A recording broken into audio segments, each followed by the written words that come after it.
Abangan kung bakit napaluha na lang ng dugo si Rokon habang may nangyayari na rin nakakaiba sa kanyang mga mata at kung papaano napalitan ng maladyos ang kanyang anyo. Kabanata 137. Nung tumahimik na ang labanan ng dalawa ay napatanong na lang si Naos kung ano na ang nangyari. At habang nagdadasal si Arima ay makikita sa ekspresyon niya ang pagtataka sapagkat ang tinitignan niya pala ay ang papalapit na katawan ni Rokon na pinalipad ng atake ni Scorpion. Natsyempuhan pang sa likuran lang ni Arima ang pinagbagsakan ni Rokon. Kaya agad na tumalikod si Arima at tumakbo siya papunta kay Rokon na nag-aalala. Biglang nanlamig ang mukha ni Arima sapagkat duguan ang katawan ni Rokon na nawala ang kanang braso niya at nabutas din ang parte ng tiyan niya.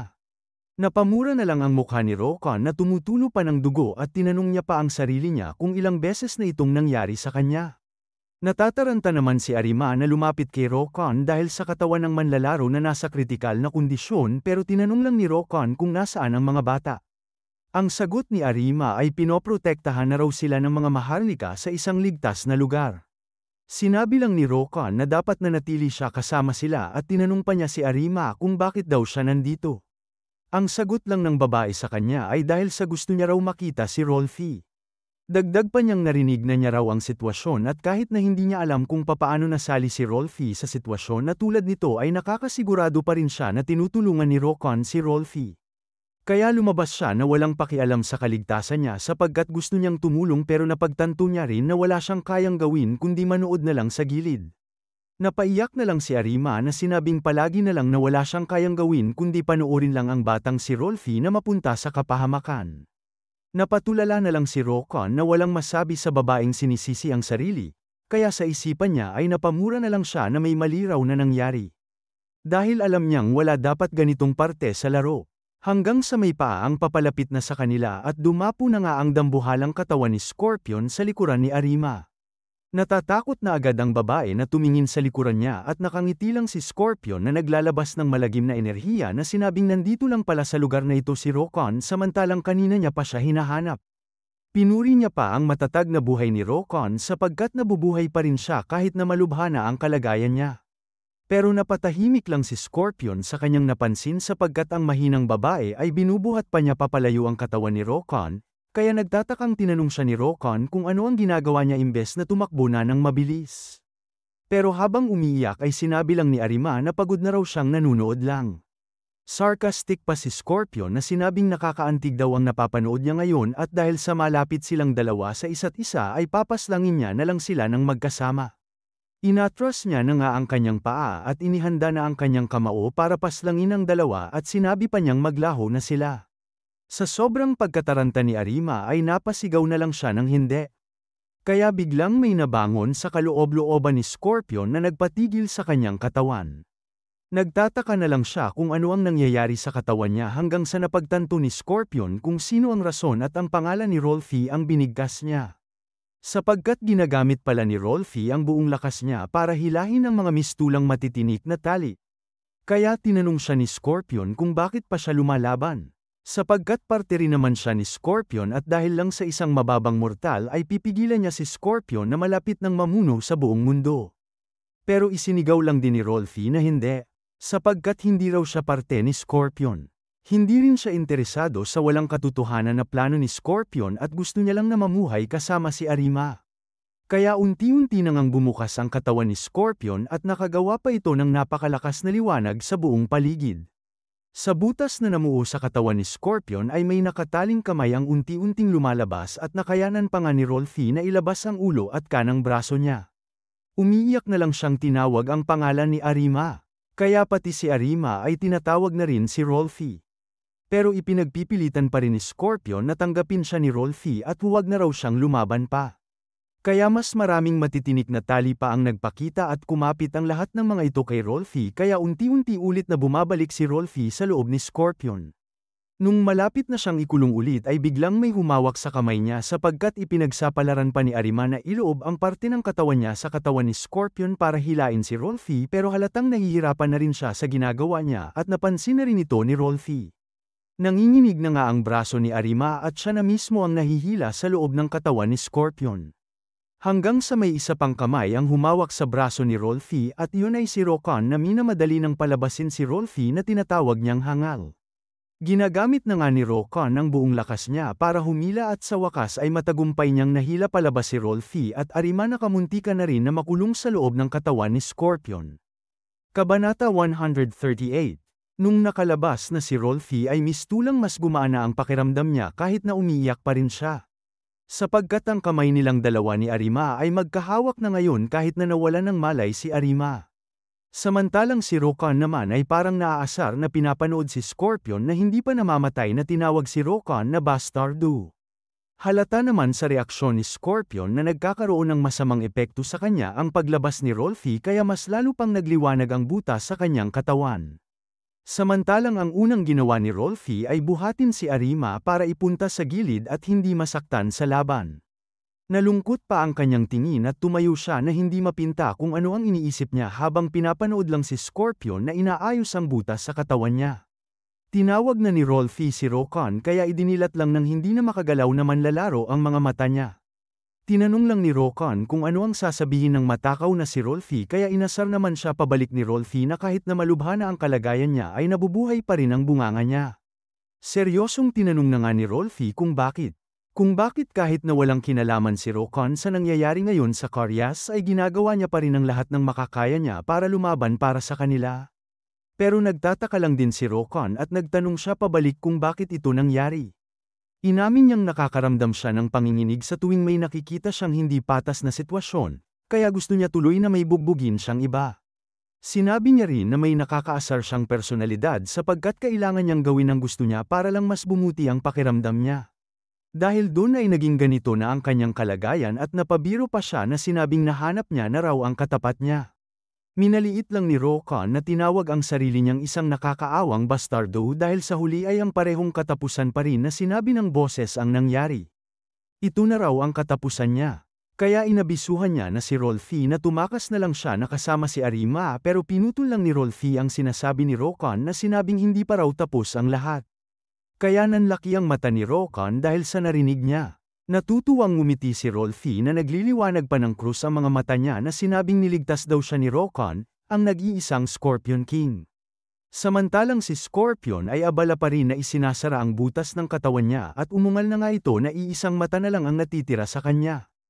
Habang ang ginawa lang ni Rolfie ay inilapit niya ang kamay niyang naglalabas ng liwanag at inilapit ito sa dibdib ni Rokon at base sa naging reaksyon ni Rokon ay parang alam niya na ang ginagawa ni Rolfie. Sinabi ni Rolfie na ito raw ang pinakamainam na kaya niyang gawin at gusto niyang tawagin ito bilang kabayaran niya sa mga hindi niya nailigtas na mamamayan ng Caryas. Dagdag pa niyang nahulog daw siya sa tukso pero ang paniniwala ni Rokon ay mas matatag pa kaysa sa kanya. Kaya ibibigay niya ang lahat ng kanyang kapangyarihan kay Rokon sa pamamagitan ng kontrata. Pero nagulat lang si Rokon dahil wala naman daw siyang magagamit na kabayaran. Napangiti lang si Rolfie samantalang ginamit na ni Scorpion ang paa niya para lumundag sa kinaroroonan nila. At ngayon ay nakabukas na ang bunganga nito na aatakihin na si Rolfie pero si Rokon pa rin ang kinakausap ni Rolfie na sinabing natanggap niya na raw ang kabayaran ni Rokon. Kaya bigla nang ang nagliwanag ng krus ang mga mata ni Rokon na umiiyak ng dugo. Mistulang nagliyab pa ang kilay niya at nabalot ng kulay itim ang kanyang mata.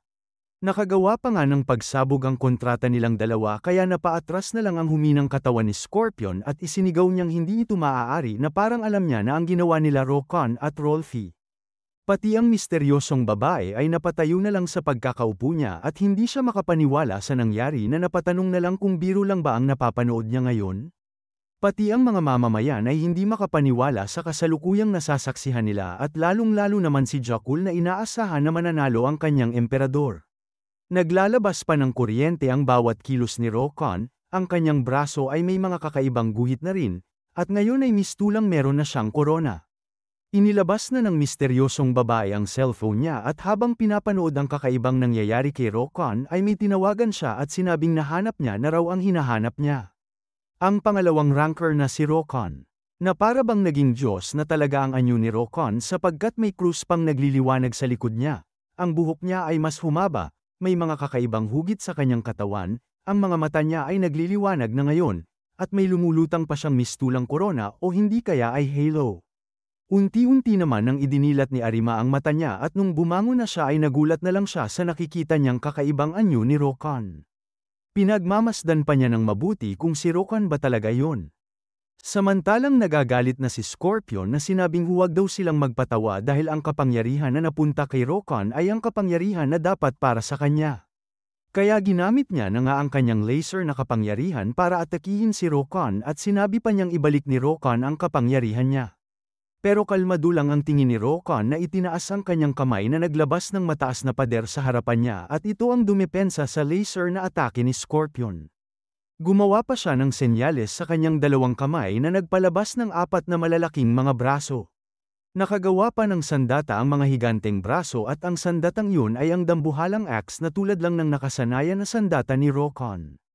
Inindayog na ng dalawang braso ang axe kaya tumama ito sa sahig at inindayog pa ulit ang axe pataas na parang magiging isang alon ang atake ni Rokan at nung papalapit na nga ito kay Scorpion ay nanlaki na lang ang nag-iisa niyang mata sapagkat sa sobrang lakas ng atake ni Rokan ay ang kalahating katawan na lang ni Scorpion ang natitira.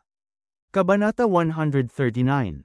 Kahit na naglaho ang buong pang-itaas na katawan ni Scorpion ay unti-unti naman na tumutubo ulit ang mga laman loob at buto ni Scorpion na sa sobrang bilis ay nagtatalsik na agad siya ng laway niya na tinawag na bastardo si Rokan. Pero mabilis lang siyang sinugod ni Rokan gamit ng mga kakaiba niyang kamay na nakahawak sa malaking axe. Kaya inatras ni Scorpion ang kaliwang braso niya habang hinawakan ng kanang kamay niya ang axe ni Rokan pero nung sumuntok si Scorpion ay madali lang yun na iniwasan ang ulo ni Rokan. Inihanda naman ni Rokan ang isa sa mga dambuhalang braso niya at sinuntok ang tagiliran ni Scorpion kaya napadura na lang ng maraming dugo ang kalaban. Pero ginamit ni Scorpion ang paa niya, mistulang may inihahanda pa siyang atake, at naging kamao ang kamay niya. Kaya nagulat na lang si Rokan nung biglang mabilis na nakagawa ng laser na atake si Scorpion na naiwasan lang din ni Rokan. Mabilis nang kumilos si Rokan para gamitin ang mahiwaga niyang braso na suntukin ang ulo ni Scorpion at inihanda pa niya ang braso na may hawak ng axe para paliparin ang buong katawan ni Scorpion.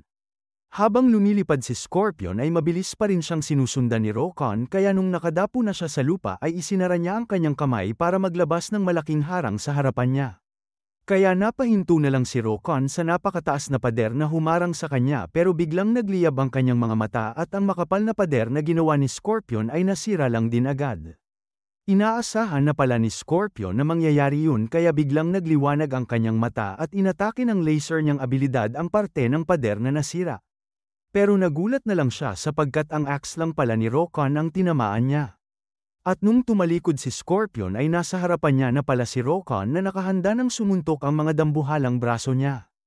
Kaya nasuntok na nga ang mukha ni Scorpion na dumura pa ng dugo at madali lang siyang pinalipad ni Rokan na malakas na tumama sa lupa. Habang naisusubsob si Scorpion sa lupa ay tumalon lang si Rokan na mistulang naghahanda na ulit siya ng engranding atake at yun ay ang isa pang dambuhalang braso na nagliliyab ng malakas samantalang pati na rin ang iba pang mga mahiwaga niyang braso ay napalitan ang mga anyo. Na para bang naka-target lock na siya kay Scorpion kaya naglabas si Rokan ng mahabang poste kung saan nakahiga si Scorpion at habang papataas ang kalaban ay papalapit din naman si Rokan. Dahil nakahanda na pala ang nagliliyab niyang kamao at sinuntok na niya nga si Scorpion, sa sobrang lakas pa ng salpukan ay naglaho ang kahit na anong kulay sa paligid. Kaya nakagawa na nga ng napakalakas na pagsabog ang atake ni Rokan na sumira pa sa posteng ginawa niya at walang nagawa si Scorpion kundi tumilapo ng malakas sa lupa. Nabali na ang mga daliri niya na lumalabas pa ang ilang buto pero ipinagpipilitan pa rin ni Scorpion na hindi pa raw siya tapos. Habang sumisigaw ay nag-uumpisa rin na nagliliwanag ang kanyang mata at umatake na nga ulit siya gamit ng mata niyang nakakagawa ng laser. Pero kahit gaano pa kataas o kalakas ang laser ni Scorpion ay wala pa rin itong silbi kung madali lang na iniiwasan ni Rokan ang atake niya.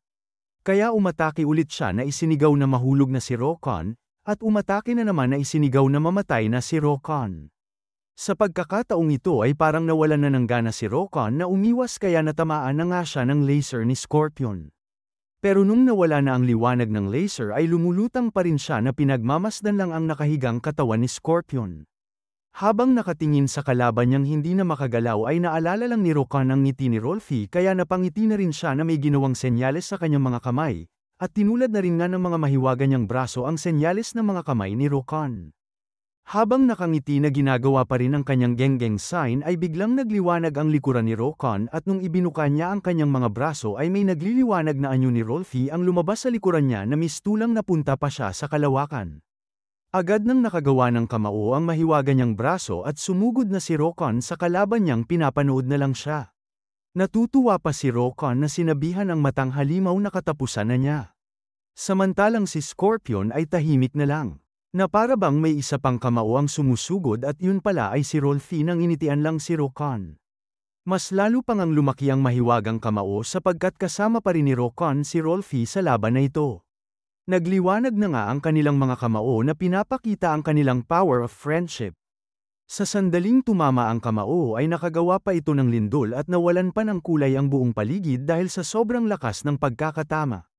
Nung may kulay na ulit na natatanaw sa kapaligiran ni Rokon ay napinsala naman na ang nakapaligid na lugar sa bahagi na sinuntok niya. Kabanata 140. Habang nasusunog na ang buong imperyo ng Karyas ay lumapit lang si Rokon kay Scorpion na natitira na lang ang pangitaas na bahagi ng katawan niya at nagkalat na rin ang mga natitira pang mga laman loob niya. Pero hindi pa pala siya patay sapagkat nakakausap niya pa rin si Rolfi na tinatawag niyang paniniwala niya. Tinatanong na lang ni Scorpion kung bakit siya at si Rolfi at ang buong mundo. Pero sinabi na raw sa kanya ni Rolfi na hindi siya interesado sa bagay na tulad ng plano niya. Na para bang tinatanggap ni Scorpion ang sinabi ni Rolfi at sumang-ayon lang siya na marahil ay ganun din ang paniniwala niya dati. Pero ginulo raw ang katauhan niya ng malalamig na mga dayuhan na nanggaling pa sa malayong lugar. Ang mga matatakutin na bastardo na sinasamba ang korupsyon. Unti-unti nang naglalaho ang katawan ni Scorpion at ang kanyang huling hininga ay ang kanyang katanungan na para kanino niya ginagawa ang lahat ng ito. Nung tuluyan nang naglaho ang katawan ni Scorpion ay may lumabas na kulay berdeng core na unti-unti na rin na naglaho at napasa kamay na ni Rokon ang totoong core ni Scorpion. Nung may isang kamay rin ang humawak sa core kaya napatingin na lang si Rokon sapagkat yun ay si Rolfi na nakangiting tinitignan din siya. Na para bang napunta sila sa lugar ng paraiso dahil sa nakapalibot sa kanilang Sea of Clouds. Sinabi lang ni Rolfi na may utang siya kay Rokon na sinagot lang ni Rokon na ganun din daw siya kay Rolfi. Pagkatapos niya raw na naging isa kay Scorpion ay doon niya napagtanto na parte rin siya ng emperador. Tinanong pa niya si Rokon na alam niya na noon pa. Sapagkat nung pinigilan niya si Rokon ay tinanong siya ni Rokon kung wala ba talaga siyang nalalaman. Natawa lang si Rokon dahil halatang klise na raw ang ginawa niya at halata ring ang hangal na katulad ni Rolfi ay ang paniniwala ng emperador. Kaya napatawa na lang din si Rolfi dahil may mga sinasabi na naman si Rokon na hindi niya maintindihan. Sinabi ni Rokon na may ibibigay pa siya kay Rolfi at iyon ay ang nagliliwanag na kagamitan na ito. Nung hinawakan na ito ni Rolfi ay doon niya napagtanto na ito ay isang hero's token.